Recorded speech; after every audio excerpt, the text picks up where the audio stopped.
जब से टीवी देखने का रवाज बढ़ा है, टीवी देखने वालों के मरने के बाद कब्र में अजाब होने के बड़े ही इबरतनाक वाक़यात सामने आ रहे हैं, जिनसे हमें सबक लेना चाहिए। क्योंकि अल्लाह ताला ये वाक़या इसीलिए दिखाते हैं ताकि हम लोग इबरत हासिल करें। तो मैं एक आपको औरत का बड़ा ही इबरतनाक वाक़या बताती हूँ कि रमज़ान शरीफ के महीने में अफ्तार के वक्त घर में एक माँ और एक बेटी थी। माँ ने बेटी से कहा कि आज घर पर मेहमान आने वाले हैं, अफ्तारी तैयार करनी है, इसलिए तुम भी मेरी मदद करो और काम में लगो और अफ्तारी तैयार कराओ। बेटी ने साफ जवाब दिया कि अम्मा, इस वक्त टीवी पर एक प्रोग्राम आ रहा है, मैं इसको देखना चाहती हूँ, इससे फारिग होकर कुछ करूँगी। क्योंकि इस वक्त कम था इसलिए माँ ने कहा कि तुम इसको छोड़ दो, पहले काम कराओ। मगर बेटी ने माँ की बात सुनी, अनसुनी कर दी और फिर इस ख्याल से ऊपर की मंजिल में टीवी लेकर चली गई कि अगर मैं यहाँ नीचे बैठी रही तो माँ बार बार मुझे मना करेगी और काम के लिए बुलाएगी। ऊपर कमरे में अंदर जाकर अंदर से ना कुंडी लगा ली उसने और प्रोग्राम देखने में मसरूफ़ हो गई।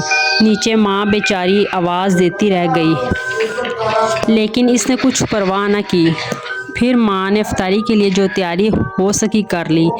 इतने में मेहमान आ गए और सब लोग इफ्तारी के लिए बैठ गए। माँ ने फिर बेटी को आवाज़ दी ताकि वो अपना आकर रोज़ा इफ्तार कर ले, लेकिन बेटी ने जवाब नहीं दिया। तो माँ को तशवीश हुई, वो ऊपर गई और दरवाज़े पर जाकर दस्तक दी और इसको आवाज़ दी, लेकिन अंदर से कोई जवाब नहीं आया।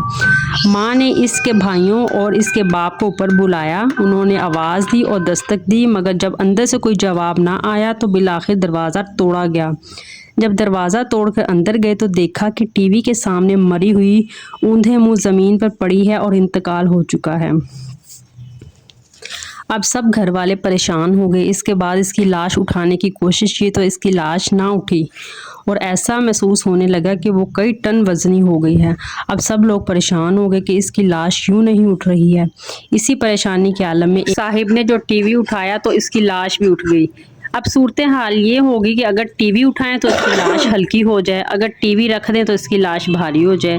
इस टीवी को उठाकर इसकी लाश नीचे लाए और इसको गुस्ल दिया, कफन दिया। जब इसका जनाजा उठाने लगे तो फिर इसकी चारपाई ऐसी होगी जैसे किसी ने इसके ऊपर पहाड़ रख दिया हो, लेकिन जब टीवी को उठाया तो आसानी से चारपाई भी उठ गई।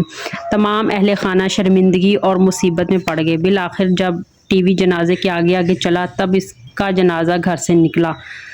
अब इसी हालत में टीवी के साथ इस पर नमाज जनाजा पड़ी गई और कब्रिस्तान ले जाने लगे। आगे टीवी, पीछे जनाजा चला। फिर कब्रिस्तान में ले जाने के बाद जब मैयत को कब्र में उतारा और कब्र को बंद करके इसको ठीक करके जब वापस लोग जाने लगे तो लोगों ने कहा कि अब टीवी वापस ले चलो। लेकिन जब टीवी उठाकर ले जाने लगे तो इस लड़की की लाश कब्र से बाहर आ गई। इतनी इबरत की बात है। फ़ाताबिरू या उलिल अबसार, ए कलमंदो, इबरत हासिल करो। लोगों ने जल्दी से टीवी को वहीं रखा और दोबारा लाश को कब्र के अंदर दफन करके बंद कर दिया और दोबारा उठाकर चले गए। तो दोबारा इस लड़की की लाश कब्र से बाहर आ गई। अब लोगों ने कहा कि ये टीवी के साथ ही दफन होगी, इसके अलावा और कोई सूरत नज़र नहीं आती। आखिरकार इसकी लाश कब्र में तीसरी बार रखी और टीवी को भी इसके सरहाने रख दिया और इसके साथ ही इसको दफन कर देना पड़ा। अस्तगफिरुल्लाह। अब ज़रा सोचिए कि इस लड़की का क्या हशर होगा और क्या अंजाम होगा। हमारी इबरत के लिए अल्लाह ताला ने हमें दिखा दिया। अब भी अगर हम इबरत ना पकड़े तो हमारी ही नालायकी है। अल्लाहुम्मा फ़ज़्ना मिन्हु।